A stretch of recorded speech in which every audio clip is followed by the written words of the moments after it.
Compte rendu de la réunion du Conseil des ministres du gouvernement provincial du Congo central du vendredi 21 mars 2025. Sous la présidence de son Excellence Monsieur le gouverneur de province, Grace Nkwanga Maswangi Bilolo, il s'est tenu ce vendredi 21 mars 2025 la réunion du Conseil des ministres à la grande salle des réunions du gouverneur au 4e niveau du gouvernorat à Matadi. 5 points ont figuré à l'ordre du jour adopté, à savoir communication de son Excellence Monsieur le gouverneur de province. 2. Adoption du procès verbal de la réunion du Conseil des ministres du vendredi 7 février 2025.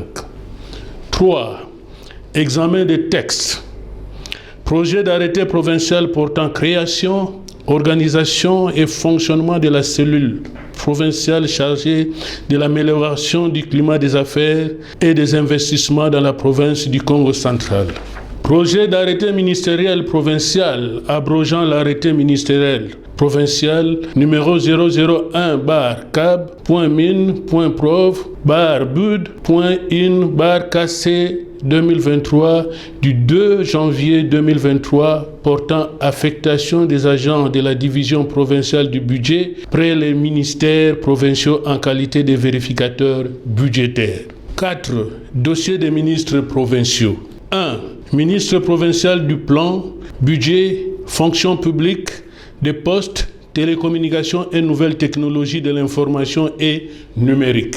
Rapport de la mission effectuée dans les territoires de Kimvula. 2. Ministre provincial de l'éducation, énergie, ressources hydrauliques, relations avec l'Assemblée provinciale, jeunesse, sport et loisirs. Rapport synthèse de la mission effectuée dans tous les centres de réinsertion socio-professionnelle et agricole du Congo central. 3. Ministre provincial de la Santé, Environnement, Conservation de la Nature, Affaires sociales et Prévoyance sociale, Travail et création des opportunités d'emploi des jeunes. Rapport de la commission humanitaire sur le soutien du gouvernement provincial à l'effort de guerre institué lors de la 9e réunion du Conseil des ministres. 5. Divers. Le ministre provincial ayant la justice dans ses attributions étant empêché, la présentation du rapport de la mission de service effectuée en Turquie du 15 au 22 février 2025 a été renvoyée à la prochaine réunion du Conseil des ministres. 1. Communication de son Excellence Monsieur le gouverneur de province. De prime abord, son Excellence Monsieur le gouverneur de province a eu à saluer les membres du Conseil et leur a souhaité la bienvenue. Sa communication a porté sur 3 points d'information, à savoir: Primo, le séjour de travail de son Excellence Monsieur le vice-premier ministre, ministre de l'Intérieur, Sécurité, Décentralisation et Affaires coutumières. Secundo, le séjour de son Excellence Monsieur le ministre d'État, ministre de la Justice et garde des Sceaux dans la province du Congo central. Tertio, la tenue de la réunion de haut niveau de tous les gouverneurs de province autour du chef de l'État par vidéoconférence sur l'amélioration du climat des affaires en RDC.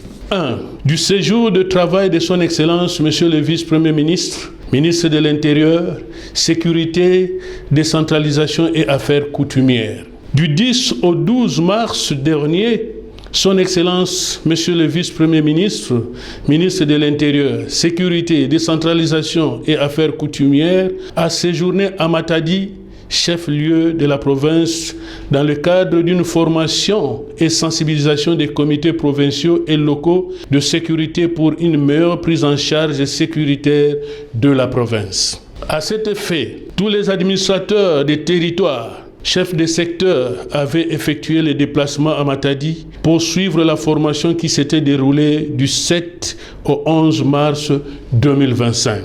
Par la même occasion, son Excellence, Monsieur le vice-premier ministre, a palpé du doigt les premiers résultats de l'opération Ndobo, lancée par lui depuis Kinshasa, visant à traquer les bandits urbains, communément appelés Kuluna.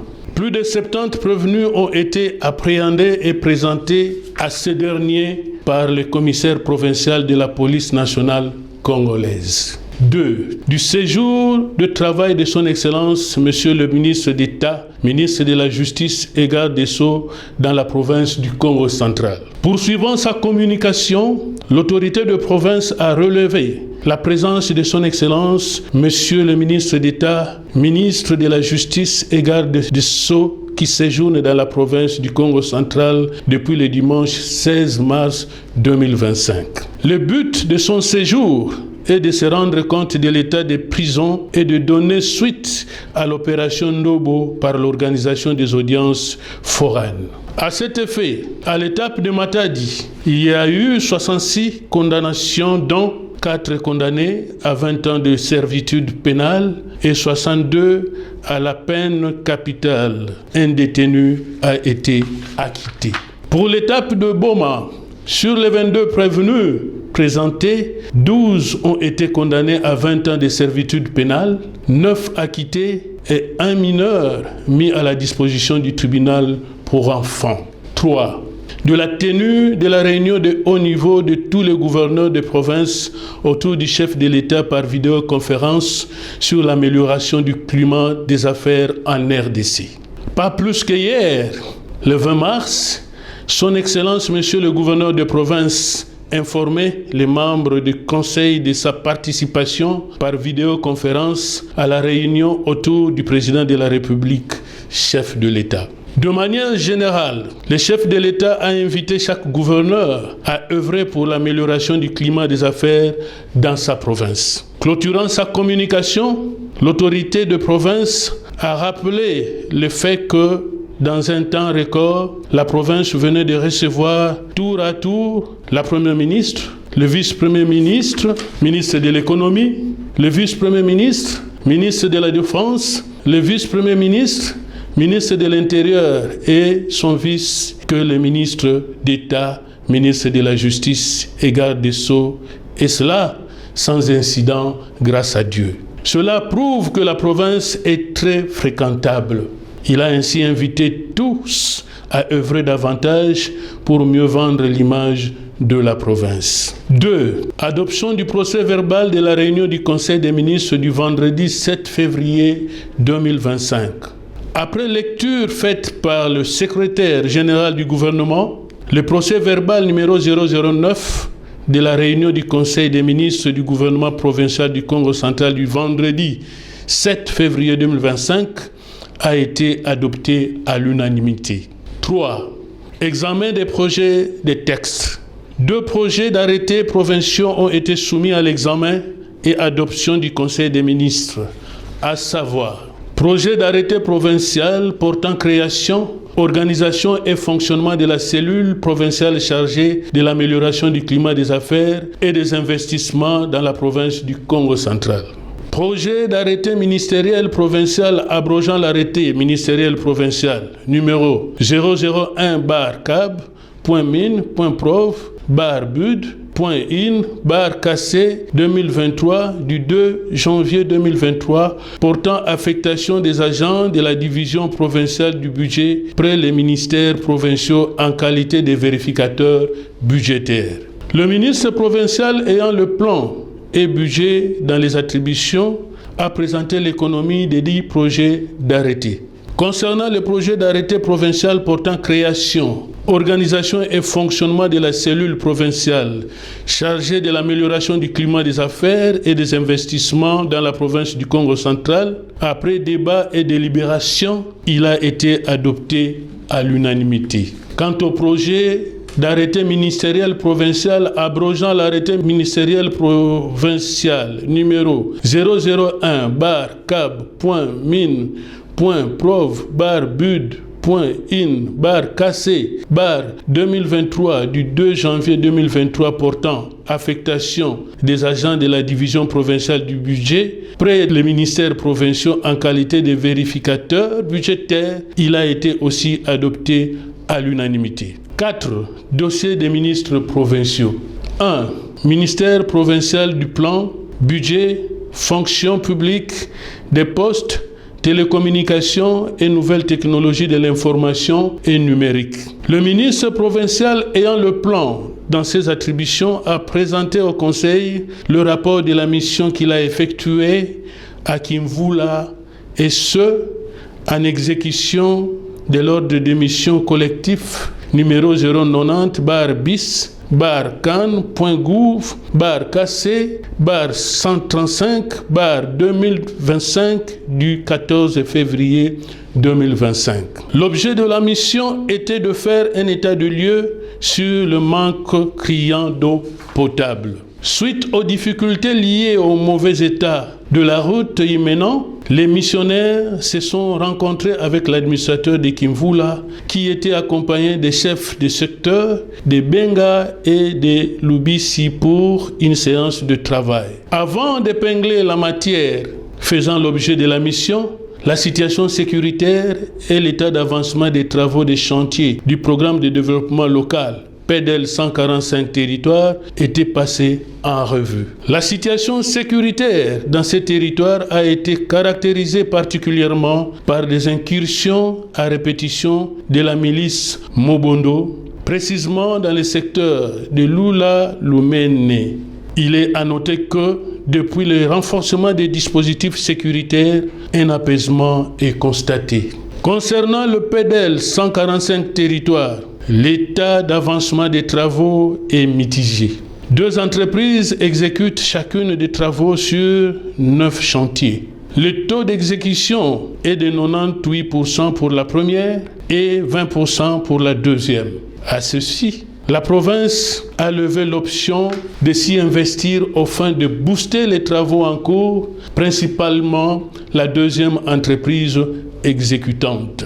Parlant de l'état des lieux de desserte en eau potable dans le territoire de Kimvula, il a été constaté que sur 15 sources d'eau prévues dans le cadre du programme d'urgence d'aménagement des sources d'eau potable en milieu urbano-rural, 5 étaient construites, dont 3 dans les secteurs de Benga et 2 dans les secteurs de Lubisi, lesquels se trouvent présentement dans un état de délabrement avancé.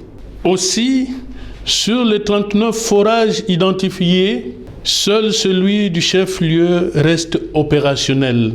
Ainsi, le gouvernement provincial, suivant un tableau dressé, a identifié les agglomérations et villages où des sources d'eau potable devant être aménagées et des forages construits. 2. Ministère provincial de l'éducation, énergie, ressources hydrauliques, relations avec l'Assemblée provinciale, jeunesse, sport et loisirs. Le ministre provincial ayant la jeunesse dans ses attributions a présenté le rapport synthèse de la mission qu'il a effectuée en compagnie du chef de division provinciale de la jeunesse et éveil patriotique dans tous les centres de réinsertion socio-professionnelle et de production agricole du Congo central du 12 au 22 février et ce, en exécution des ordres de mission numéro 090-bis-cab.gouv-kc-062-2025 et 090-bis-cab.gouv-kc-062-2025 du 23 janvier 2025. L'objet de la mission est de dresser un état de lieu des 10 centres en perspective de la relance des activités en leur sein en faveur de la jeunesse. Le constat est presque la quasi-totalité des 10 centres se trouvent dans un état de délabrement et font l'objet de spoliations occasionnées par les ayants droit, dont certains dossiers judiciaires auprès des juridictions sont en cours. De ce constat, le ministre a préconisé la réhabilitation progressive des 10 centres et a requis l'intervention de son collègue en charge des affaires foncières afin que cesse les spoliations et d'amorcer les démarches pour l'obtention des titres. Le Conseil en a pris acte. 3. Ministère provincial de la Santé, Environnement, Conservation de la Nature, Affaires sociales et Prévoyance sociale, Travail et création des opportunités d'emploi des jeunes. Pour sa part, le ministre provincial ayant les affaires sociales dans ses attributions, en tant que président de la commission humanitaire, a fait état du soutien de l'ensemble des membres de l'exécutif provincial à l'effort de guerre dans le cadre de la commission mise en place lors de la 9e réunion du Conseil des ministres. Dans son intervention, il s'est attardé sur le rapport suffisamment détaillé renseignant les contributions en espèces et en nature reçues des membres de l'exécutif provincial et d'autres autorités politico-administratives ainsi que de quelques entreprises publiques et privées installées en province. La liste des biens achetés et autres dépenses ainsi que l'état du solde étaient aussi renseignés. Suivant le calendrier établi par la Commission, après une série d'activités organisées du 14 au 24 février 2025, la descente du gouverneur de province, accompagné des membres de l'exécutif provincial, a effectivement eu lieu à Mwanda le 25 février 2025 pour la remise des différentes contributions aux militaires en formation à la base de Kitona. Cette activité de grande envergure a connu un succès retentissant. Par ailleurs, le ministre a attiré l'attention des membres du Conseil des ministres sur le nombre croissant de recrues ayant décidé de servir la patrie sous le drapeau. C'est à ce titre que la Commission salue l'initiative prise par l'autorité de province et souhaite sa pérennité. 5. Divers. Dans les divers, aucune intervention n'a été enregistrée. Commencée à 11h30, la réunion ordinaire du Conseil des ministres a pris fin à 14h25. Je vous remercie.